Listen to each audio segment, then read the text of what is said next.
Good morning everyone. अगर आप day trader हैं और आप डेली बेसिस के ऊपर ट्रेड करना चाहते हैं तो ये वीडियो आपके लिए है।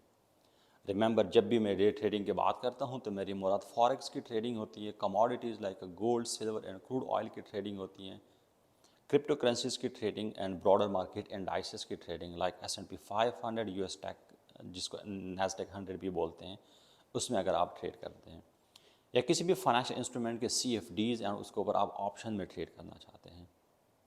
मैं स्टॉक्स को कभी भी डे ट्रेड के लिए रिकमेंड नहीं करता, because I believe stocks are for long term investment. Stocks में मैं हमेशा buy and hold strategy recommend करता हूँ। आपका 3 से 5 साल का लॉन्ग टर्म व्यू होना चाहिए। सो अगर आप डे ट्रेडर हैं तो सबसे पहले आपको मॉर्निंग में आके 3 काम करने होंगे। पहला काम, जितने भी फाइनेंशियल न्यूज़ हैं वो आपको गो थ्रू करने चाहिए। उसके लिए आप ब्लूमबर्ग की website, market watch, CNBC, investing.com, ये 4 वेबसाइट मैं रिकमेंड करता हूँ। आप डेली इसको अपनी आदत बना लें। दूसरा काम, आपको इकोनॉमिक कैलेंडर का पता होना चाहिए। इकोनॉमिक कैलेंडर डेली बेसिस के ऊपर आपको टाइमिंग बताता है कि इस टाइम के ऊपर इस कंट्री ने ये डेटा पब्लिश करना है। The data, economic data like inflation data, interest rate decision, unemployment claims, consumer confidence, housing sales, ये सारा डेटा वीकली बेसिस के ऊपर, डेली बेसिस के ऊपर डिफरेंट डेटा आता है। तीसरा काम, आपको इस डेटे की इंटरप्रिटेशन का पता होना चाहिए। फॉरेक्स फैक्ट्री के ऊपर अगर आप जाएंगे तो हर डेटा के साथ वहाँ पे एक कलर मेंशन होगा। अगर रेड कलर मेंशन है तो इसका मतलब है कि इस डेटा का हाई इम्पैक्ट होगा फॉरेक्स मार्केट के ऊपर। अगर ऑरेंज कलर है इसका मतलब है इसका मीडियम इफेक्ट होगा, और अगर येलो कलर है इसका मतलब है कि इसका इम्पैक्ट इतना ज़्यादा नहीं होगा। अब इसका इम्पैक्ट क्या होगा, वेदर अगर कोई डेटा आता है एक एक्सपेक्टेशन से कम आता है या ज़्यादा आता है, तो इसका डिफरेंट फाइनेंशियल इंस्ट्रूमेंट के ऊपर क्या इम्पैक्ट होगा, क्या एक अच्छी बात है या बुरी बात है, ये इंटरप्रिटेशन आपको आनी चाहिए। मैं 2 डेटा की एग्जांपल दूंगा आज की वीडियोस में। पहला डेटा जो बहुत इंपॉर्टेंट है वो इन्फ्लेशन का। इस टाइम पूरी दुनिया को इन्फ्लेशन का एक सामना है। जितनी भी बड़ी बड़ी इकॉनमीज हैं, they are trying hard to control down the inflation.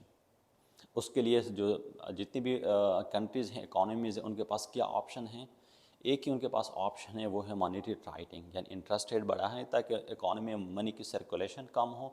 जब मनी की सर्कुलेशन कम होगी, लोगों की क़ुव्वत ख़रीद कम हो जाएगी। जब क़ुव्वत ख़रीद कम होगी, इकनॉमिक एक्टिविटी स्लो डाउन होगी, तो इन्फ्लेशन को कंट्रोल किया जा सकेगा।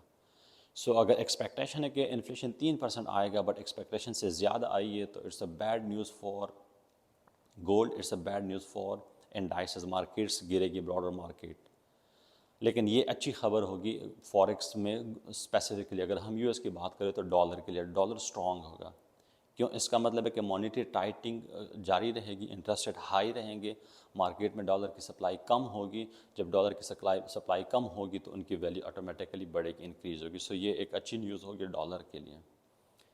दूसरा इंपॉर्टेंट डेटा जो मंथली बेसिस के ऊपर आता है, वीकली के ऊपर भी आता है जॉबलेस क्लेम का, लेकिन मंथली एक रिपोर्ट आती है कि इस एक महीने के अंदर यूएस इकॉनमी ने कितने जॉब्स इकॉनमी के अंदर ऐड किए हैं। अगर एक्सपेक्टेशन है कि 5 लाख जॉब ऐड्स होंगी, लेकिन एक्चुअल में 6 लाख जॉब्स ऐड हो गई हैं। ये एक अच्छी खबर है, इकॉनमी एक अच्छा परफॉर्म कर रही है, लेकिन इससे भी मार्केट गिरेगी। इससे मार्केट क्यों गिरेगी? इसका मतलब है कि इकॉनमी कूल डाउन नहीं हो रही। ये जो इंटरेस्ट रेट बढ़ा रहे थे, डॉलर की सप्लाई को कम कर रहे थे, उसका एक ही मकसद था कि इकॉनमी कूल डाउन हो ताकि इन्फ्लेशन नीचे आए। लेकिन जॉब मार्केट स्टिल स्ट्रांग है, स्टिल लोगों के पास उनको जॉब्स मिल रही हैं, उनकी अर्निंग स्टिल बढ़ रही है। इसका मतलब वो स्टिल स्पेंडिंग करेंगे, चीज़ें परचेज़ करेंगे। इसका मतलब इन्फ्लेशन के ऊपर स्टिल कंट्रोल नहीं होगा। जब इन्फ्लेशन के ऊपर कंट्रोल नहीं होगा तो इसका मतलब कि मॉनेटरी पॉलिसी, जो टाइट मॉनेटरी पॉलिसी है, वो आगे भी रहेगी, इंटरेस्ट रेट अभी भी हाई रहेंगे। तो ये चीज़ स्टिल नेगेटिव है मार्केट के लिए, ये चीज़ स्टिल पॉजिटिव है फॉरेक्स में डॉलर के लिए, और ये चीज़ स्टिल नेगेटिव है गोल्ड के लिए। सो रिमेंबर, आपको प्रैक्टिकल दुनिया में जो आपने बुक्स में पढ़ा होगा कि एक अच्छे डेटे का मतलब है कि मार्केट अच्छा परफॉर्म करेगी, हमेशा ऐसा नहीं होता। आपको सिनारियोस टू सिनारियो वेरी करता है। इस टाइम ब्रॉडर सिनेरियो इन्फ्लेशन है, आपने हर डेटा को लिंक करना है टुवर्ड्स इन्फ्लेशन, और उस कॉन्टेक्स्ट में इसके इफेक्ट को समझना है। Thank you so much. I hope you will have a wonderful trading day.